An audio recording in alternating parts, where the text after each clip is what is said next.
बिहार विधानसभा चुनाव को लेकर बीजेपी द्वारा एक भी मुस्लिम उम्मीदवार को टिकट न देने के फैसले पर सियासत गर्मा गई है। विपक्ष जहां इस मुद्दे पर लगातार बीजेपी पर निशाना साध रहा है, वहीं अब उत्तर प्रदेश के अल्पसंख्यक कल्याण मंत्री ने पार्टी के फैसले का बचाव किया है। मंत्री ने सफाई देते हुए कहा कि बीजेपी ने बिहार में मुसलमानों को नजरअंदाज नहीं किया है। हमने बिहार को एक मुस्लिम राज्यपाल दिया है जो राज्य की नीतियों के निर्माण में अहम भूमिका निभा रहे हैं। इससे बड़ा उदाहरण और क्या हो सकता है। उन्होंने कहा कि बीजेपी की राजनीति केवल टिकट बांटने तक सीमित नहीं है, बल्कि समाज के हर वर्ग के विकास के लिए समर्पित है। पार्टी ने हमेशा सबका साथ, सबका विकास और सबका विश्वास के सिद्धांत पर काम किया है।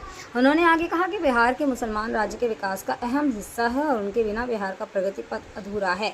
मंत्री ने भरोसा जताया है कि आने वाले समय में बीजेपी सभी वर्गों को साथ लेकर बिहार को नई ऊंचाइयों पर ले जाएगी। उन्होंने यह भी कहा कि विपक्ष मुद्दों को तोड़ मरोड़ कर पेश कर रहा है ताकि समाज में भ्रम फैलाया जा सके, लेकिन जनता अब जागरूक है और विकास की राजनीति को प्राथमिकता दे रही है। मंत्री के इस बयान के बाद राजनीतिक गलियारों में नई बहस छिड़ गई है। विपक्षी दल इसे जवाब से बचने की कोशिश बता रहे हैं, जबकि बीजेपी कार्यकर्ता मंत्री के बयान को पार्टी की संतुलित नीति का प्रतीक मान रहे हैं। मुंडा समाज की बात करते हैं, मुस्लिम समाज की बात करते हैं, उनके उत्थान की बात करते हैं, लेकिन बिहार में भाजपा ने एक भी मुस्लिम को टिकट नहीं दिया है। आखिर क्या वजह रहा कि मुस्लिम समाज को भाजपा टिकट क्यों नहीं दे रही है?